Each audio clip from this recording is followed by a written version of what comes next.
course. In this lesson, I will introduce you what pathology is and how to study pathology. Also, I will describe the diagnostic applications in the human pathology and the major basic techniques used in the pathological diagnosis. So, what is pathology? In one sentence, pathology is the scientific study on diseases, including etiology, pathogenesis, and the pathological change of function and structure. It is a discipline that bridges clinical practice and basic science.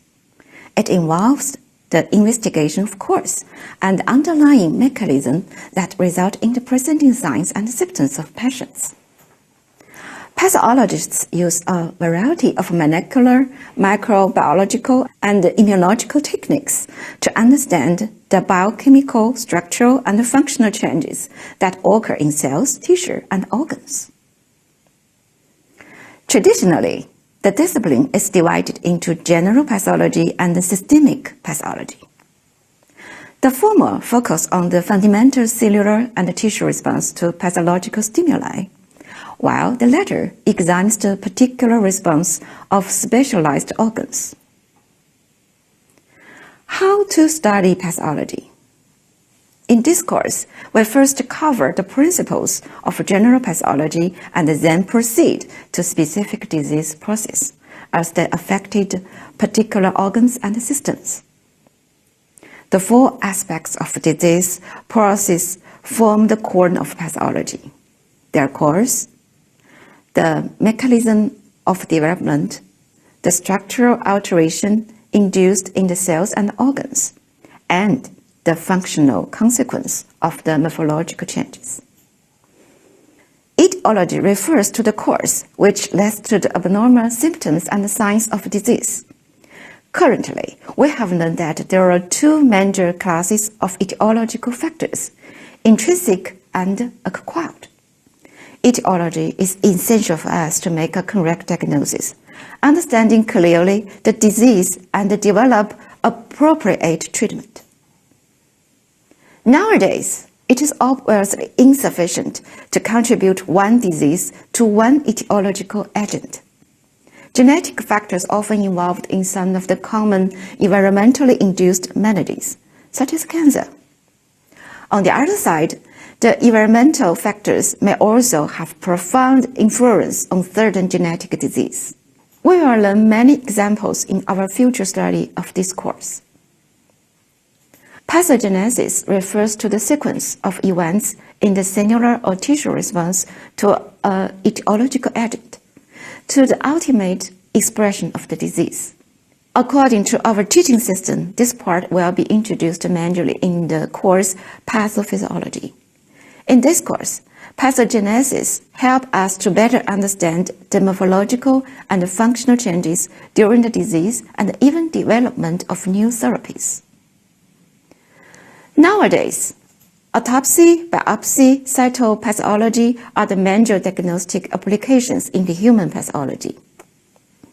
Autopsy are performed to determine the cause of death by examination of cadaver, mainly in two situations: at a request of clinicians to verify the cause of death and to see whether the correct diagnosis was made in life and the appropriate treatment given, or at the request of the coroner, usually during the investigation of criminal law cases and civil law cases.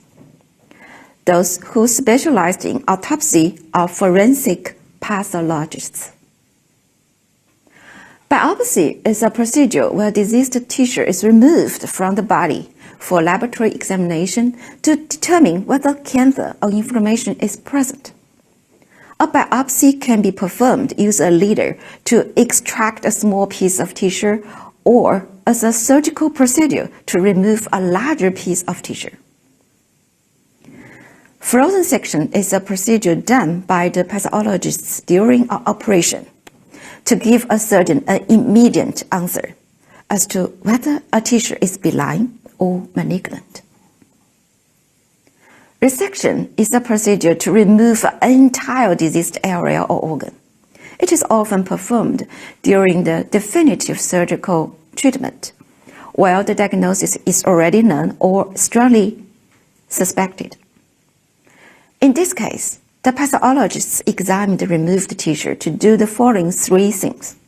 First, decide whether the prior suspected diagnosis is correct. The second is to investigate whether there were any unsuspected concurrent diseases.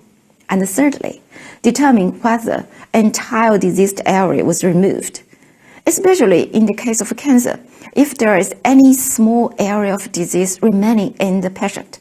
Another operation of further treatment is often necessary. One example of resection is mastectomy, where the specimen consists of the entire breast, plus the overlying skin and axillary lymph nodes. Cytopathology is the diagnosis of disease from individual cells, such as cervical smears or fluid from cysts. This is much faster to perform than histology, but has more limited diagnostic abilities. In general, cytology is used as a rapid screening test to determine whether something is malignant or not. Currently, there are two major techniques to connect the material, including exfoliative cytology and fine needle aspiration or needle aspiration biopsy. Some basic techniques are used in the pathological diagnosis. The first one is gross observation. It is the first and the critical step to handle a specimen. The major tool is an NI rule and balance. The size, color, consistency of the lesion and its anatomic relationship with the adjacent normal tissue should be described and recorded.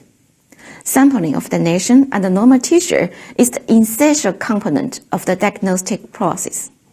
Tissue sampling is irreversible. It requires systemic training and the necessary skill from the pathology residents or pathologists. Histopathology is the diagnosis of disease by studying tissue samples. This ranges from tiny biopsy from someone's stomach taken from endoscope to organ removed at operation, like a colon containing a cancer. From these specimens, we selected areas to take sections from, which are scanned and examined under a microscope.